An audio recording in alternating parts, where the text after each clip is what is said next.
किसी भी कलाकार के लिए सबसे बड़ा होता है उसका उसके ऑडियंस से लगाव, और किसी भी थिएटर से जुड़े कलाकार के लिए और भी ज़रूरी हो जाता है कि वो मंच पर ज़्यादा से ज़्यादा समय बिताए।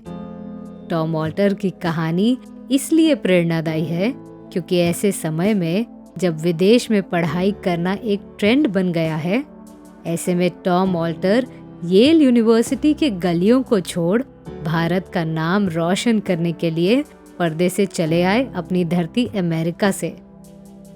टॉम ऑल्टर अपने आखिरी दिनों में स्टेज 4 कैंसर से ग्रसित थे, पर वह उस भयानक बीमारी का दर्द अपने सीने में दबा के आगे बढ़ते रहे। अपने आखिरी कुछ प्रोजेक्ट्स में सुनने में आ रहा था कि उन्होंने ये बताया ही नहीं कि उन्हें कैंसर है। 29 सितंबर 2017 को जब उनके देहांत की खबर सामने आई तो इंडस्ट्री को गहरा झटका लगा। उनके करीबी और सहकर्मी सबकी आंखें नम हो गई। अपने जिंदगी में एक अमेरिकी मूल के होने के बावजूद दिल से देसी टॉम ऑल्टर को जितना प्यार अमेरिका में नहीं मिला, उससे कई ज्यादा भारत में मिला अपने कला के समर्पण के लिए। अपनी हिंदी और उर्दू जुबान पे मजबूत पकड़ के चलते उन्हें बॉलीवुड में खास पसंद किया गया। हरफन मौला टॉम ऑल्टर ने कभी भी अदाकारी में कोई कमी नहीं छोड़ी। बहुमुखी प्रतिभा के धनी टॉम ऑल्टर ने एक ऑलराउंडर के रूप में अलग पहचान बनाई। बॉब क्रिस्टो के बाद अगर कोई फिरंगी बॉलीवुड में दिखा तो वो ऑल्टर थे।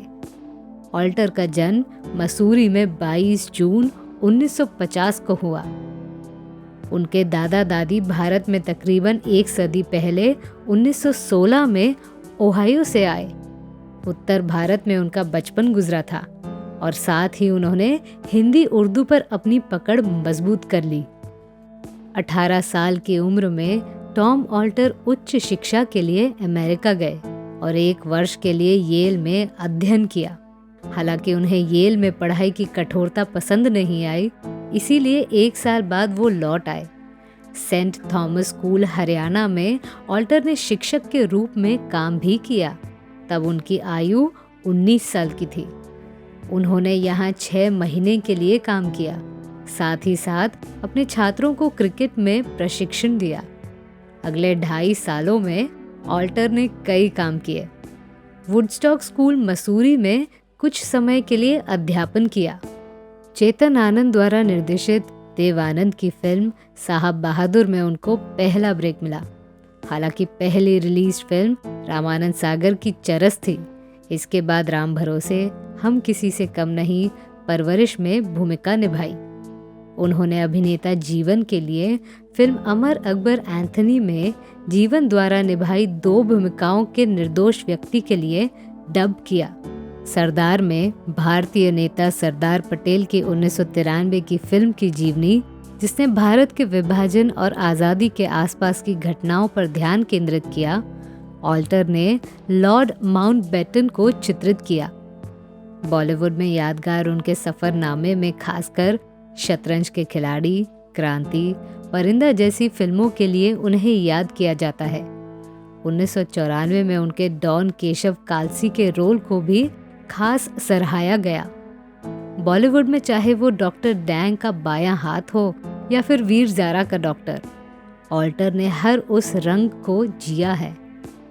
राज कपूर की राम तेरी गंगा मैली हो या फिर 1990 की आशिकी या फिर 2004 का लोकनायक, ऑल्टर ने अलग अलग किरदारों में लोगों का दिल जीता। हॉलीवुड के पीटर ओटूल के साथ उन्होंने one night with the king में एक्टिंग की। रुपले पर्दे के अलावा छोटे पर्दे पर भी वो अपनी जगह बनाने में सफल रहे।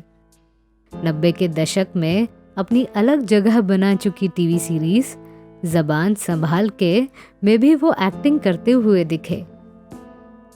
हालांकि जानकार ये भी कहते हैं कि ऑल्टर को एक्टिंग के कद के हिसाब से रोल्स नहीं मिले, पर यह उतना ही बड़ा सच है कि वो थिएटर के लिए अमर रहेंगे।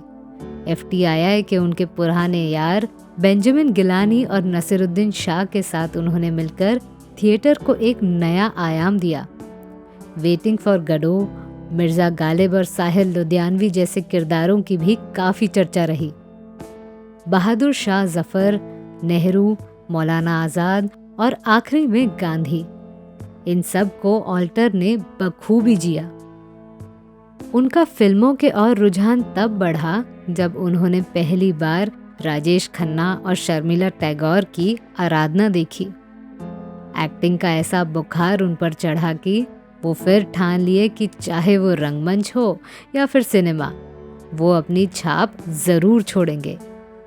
किंग ऑफ परिस्तान का रोल, शक्तिमान के गुरु या फिर कैप्टन व्योम के बॉस के रोल के लिए टॉम ऑल्टर को बच्चे भी याद करते हैं।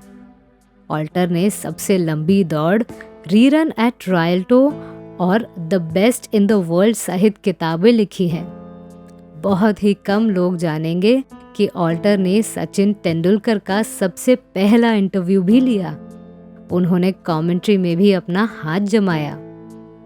उनकी बड़ी बहन मार्थो चैन पेंसिल्वेनिया विश्वविद्यालय से दक्षिण एशियाई अध्ययन में PhD हैं और हार्वर्ड विश्वविद्यालय में सिखाती हैं। उनके भाई जॉन एक कवि और एक शिक्षक हैं। ऑल्टर ने 1977 में कैरल एवेंज के साथ शादी की थी, जिससे उन्हें एक बेटा जेमी और एक बेटी अफशान हुई। उर्दू और हिंदी पर अपनी मजबूत पकड़ के लिए आज भी टॉम ऑल्टर साहब जाने जाते हैं। ऐसे प्रतिभावान व्यक्ति का देहांत 29 सितंबर 2017 को हुआ।